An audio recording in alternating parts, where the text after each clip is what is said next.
Мен Серікбай Ақсезім Алмас қызым. Павлодар қаласы Қалижан Бекхожин атындағы номер 12 мектептің 2 сынып оқушысы. Менің ұстазым Бекзат Жақсылық қызым. Ұлы ақын Абай Құнанбаевтың өлеңі жаз.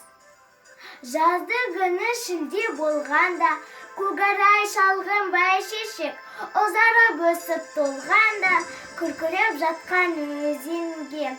Көшіп ауыл қонғанда, шұрқырап жатқан жылқының, шалғыннан жоны қылтылдап, ат айғырлар биелер.